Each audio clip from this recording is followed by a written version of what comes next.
지난달 경기도 시흥에서 자신의 의붓형 그리고 잠시 뒤에는 편의점 알바생까지 살해하는 30대 남성이 검거된 일이 있었습니다.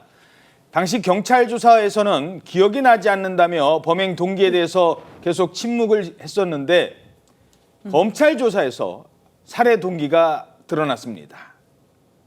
잠시 결론만 말씀드리면 편의점에서 일하던 여성 알바생은 전혀 엉뚱한 피해자였습니다. 자, 먼저 어떤 사건입니까? 네, 한 집에 같이 살고 있던 이복 형제를 살해하고요. 10분 뒤에 편의점 직원 20대 여성까지 흉기로 찔러 잇따라 살해한 사건이었습니다. 당시 신고를 받고 출동한 경찰에게 너무 화가 나서 그랬다 이렇게 혐의를 인정했는데 범행 동기를 묻자 기억나지 않는다라면서 이제 밝히지 않았었거든요. 그런데 경찰 조사 결과 이 범인과 이 편의점 여직원은 일면식도 없던, 그러니까 모르는 사이였습니다. 오호. 그런데 이제 경찰로부터 사건을 넘겨받은 검찰이 범인의 사건 동기에 대해서 자백을 들었는데요. 예. 바로 과거에 이제 품었던 앙심 때문에 편의점 여성 직원을 살해하게 됐다라고 진술했습니다. 자, 편의점 알바생한테 뭔가 앙심이 있었다고 얘기를 하는 거예요. 자, 그래서 무슨 일이 있었는데? 지금 지난달에 범행이 있었잖아요. 예. 이로부터 한 3년 전으로 거슬러 올라갑니다. 2022년 1월에 이 편의점에 있던 여성을 폭행했습니다. 이 범인이. 당시에 이 여성은 경찰에 신고를 했고요. 이 신고를 했다는 거에 앙심을 품었다는 겁니다. 3년 전 사건이에요. 네, 당시에는 이 여성과 합의를 해서 재판으로 넘겨지진 않았는데요. 그리고 3년이 흐른 현재 지난달이죠. 범인은 이 살해한 편의점 이 여성 직원을 당시 자신과 폭행 시비가 붙었던, 자신을 경찰에 신고했던 여성이라고 착각해서 폭력을 휘두르고 흉기를 휘두르고 살해를 했다는 겁니다. 착각해서? 착각이란 대목이 뭐냐면 이 편의점은 이 피해자인 여성의 가족이 운영하는 곳인데요.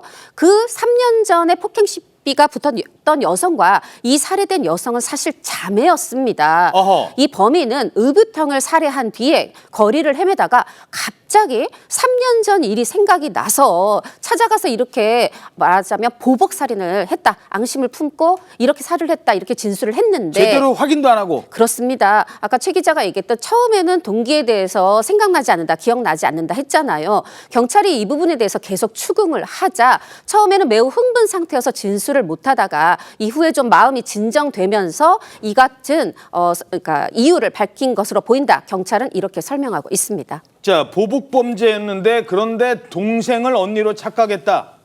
아니, 어떻게 이런 일이 있을 수 있죠? 그때 심리 상태를 봐야 된다고 합니다. 전문가의 분석 들어보시죠. 언니랑 갈등이 있었던 것은 어떤 잘잘못을 따질 만한 그런 건 아니었고, 범인은 자신의 분풀이, 분노 이런 거를 한꺼번에 해결하려고 거리를 헤매고 있었으니까 당사자가 정확히 일치하지 않아도 그 사람을 죽였을 거죠. 자, 그런데 이 사건 직전에는 또 무슨 일이 있었느냐?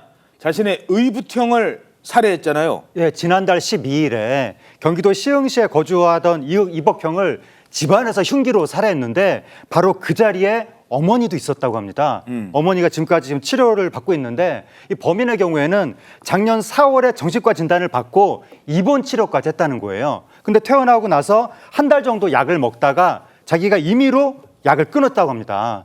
근데 의붓형을 왜 살해했는지는 그 동기가 아직까지 밝혀지지 않았는데 최소한 편의점 직원을 살해한 동기는 보복 범죄로 밝혀진 거거든요. 예. 그래서 지금 일반 살인죄가 아니라 특가법상 보복 살인죄가 적용이 됐는데 아니, 보복을 하려고 한 대상이 아니라고 해도 보복인가 봐요. 그렇죠. 어쨌든 살해의 동기는 보복이었으니까. 그러니까 보복 살인죄가 적용이 돼서 형량이 일반 살인죄보다 무겁습니다. 일반 살인죄는 징역 5년 이상인데 보복 살인죄는 사형 또는 무기징역 또는 10년 이상의 징역이니까 더 무거운 형량을 받게 될 것 같습니다. 자, 여기서 잠깐만 법적인 거. 보복살인죄는 형량이 더 높아요. 그런데 내가 보복하려는 대상을 살해한 게 아니라 하더라도 그거는 본인이 잘못 판단을 한 거지 동기가 보복이면 그럼 보복살인죄가 되는 거예요? 보복살인죄가 성립할 가능성이 높아 보입니다. 이른바 객체의 착오라고 일컫는데 A를 죽이려고 시도했는데 B를 A로 착각하고 B를 죽인 경우에도 살인죄가 성립하면 아무런 하등의 차이가 없습니다. 똑같죠. 이와 마찬가지로 그런데? 보복살인의 의도로 A를 살해하려고 했는데 착각해서 B를 A인 줄 알고 B를 살해했다고 해서 혐의가 바뀔 여지는 상당히 낮아 보입니다. 그동안 형법 학계에서 논의돼 왔던 객체의 착오 범위가 그대로 유지된다면 보복살인죄가 적용될 가능성이 상당히 높아 보입니다. 그러니까 보복살인이라고 해서 가중 처벌을 하는 이유는 그 동기에서 찾는 거기 때문에 동기를 중요시한다는 거군요. 사람을 헷갈렸다고 해서 법률 적용을 달리할 하등의 이유가 없는 것입니다. 예.